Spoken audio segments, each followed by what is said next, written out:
تسونامي مدمر هيضرب العالم الفترة اللي جاية وهيوصل لحد اسكندرية. اسكندرية تتحول لبركة من المية بسبب تسونامي الرعب اللي هيحصل بسبب زلزال سوريا وتركيا.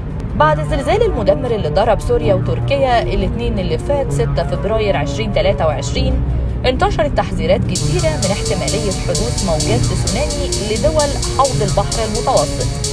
يا ترى ايه هي حقيقة القصة دي وازاي ممكن يتحقق الكلام ده؟ أمواج تسونامي قليلة الحدوث لكنها قد تكون شديدة الخطورة والتدمير وممكن تدمر لنا الدنيا كلها. في السنوات المية الماضية وقع حوالي 754 تسونامي، معظمها كان صغير وغير مدمر، لكن بعضها خلف آثار كارثية أبرزها تسونامي المحيط الهندي الذي وقع عام 2004 وأدى إلى وفاة 227 ألف شخص في 14 دولة، وكانت إندونيسيا وسريلانكا والهند وتايلاند الأكثر تضرراً. طب إيه هو تسونامي أصلاً؟ موجات تسونامي هي عبارة عن سلسلة من الموجات الكبيرة بيبلغ قممها عشرات الأمتار وتحدث نتيجة إزاحة كبيرة ومفاجئة للمحيط. السبب الأكثر شيوعاً لهذه الإزاحة هو وقوع زلزال تحت المياه أو بالقرب منها، وقد يكون السبب اضطراب غير زلزالي مثل الانهيارات الأرضية تحت المياه أو الانفجارات البركانية. تتسابق أمواج تسونامي عبر البحر بسرعة تصل من 500 ميل ل 805 كيلومتر في الساعة، وهي سرعة بتعادل سرعة الطائرات النفاثة، ما يعني أن هذه الموجات يمكنها عبور كامل مساحة المحيط الهادي في أقل من يوم واحد.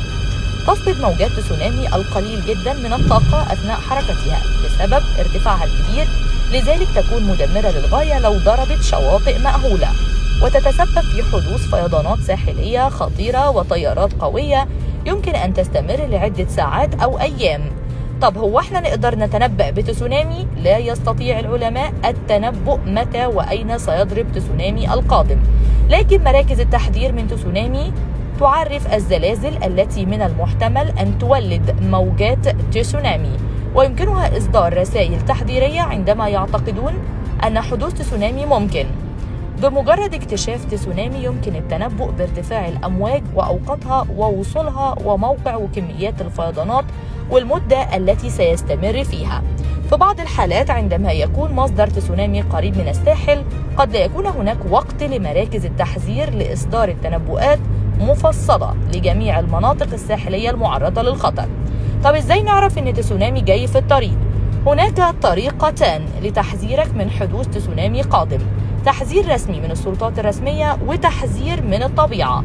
قد يكون تحذير الطبيعة من تسونامي هو التحذير الأول، وبتشمل تحذيرات الطبيعة زلازل قوية أو طويلة، هدير عالي مثل قطار أو طائرة من المحيط، المياه وسلوك غير عادي في المحيط. قد يبدو المحيط وكأنه فيضان سريع الارتفاع أو جدار من الماء، أو يمكن أن تنحسر المياه فجأة ويظهر قاع المحيط والشعاب المرجانية والأسماك. طب هو ازاي حصل زلزال تركيا وهل سينتج عنه تسونامي؟ تتكون القشرة الأرضية وجزء من طبقة الوشاح من قطع منفصلة تسمى الصفائح التكتونية، وهناك صفائح رئيسية كبيرة وأخرى صغيرة. الصفائح الكبيرة هي قارات العالم، تتباين حركة الصفائح فقد يصطدمون ببعضهم أو تنزلق واحدة بجانب الأخرى، أو قد يبتعدوا عن بعضهم البعض، وحينها تتشكل على حدود الصفائح العديد من الصدوع. تحدث معظم الزلازل حول العالم بسبب هذه الصدوع. في زلزال تركيا المدمر كانت الصفيحة العربية التي تقع فيها سوريا تتحرك شمالا وتنزلق ضد صفيحة الأناضول التي تقع فيها تركيا، ونتج عن الاحتكاك بين الصفيحتين صدعا انزلاقيا تسبب في وقوع هذا الزلزال المدمر. نوع الصدع الذي تكون من حركة الصفيحتين اسمه الصدع الانزلاقي، والنوع ده من الصدوع مسؤول عن تسونامي بنسبة من 10 ل 15%. وفي حالة تسبب الصدع الانزلاقي في حدوث موجات تسونامي سيكون بجانب مصدر الزلزال فقط في الغالب، يعني احتمالية حدوث تسونامي في البحر المتوسط ضعيفة للغاية. وبعد تحليل بيانات زلزال تركيا تبين أنه لا يوجد احتمالية لحدوث تسونامي. وأعلنت إدارة الكوارث والطوارئ التركية آفات في بيان مساء الاثنين الماضي أنه لا يوجد حاليا أي خطر من حدوث موجات تسونامي في البلاد جراء الزلازل القوية التي ضربتها. كما سحبت إيطاليا تحذيرها بشأن احتمالية حدوث تسونامي على شواطئها جراء الزلزال اللي ضرب تركيا.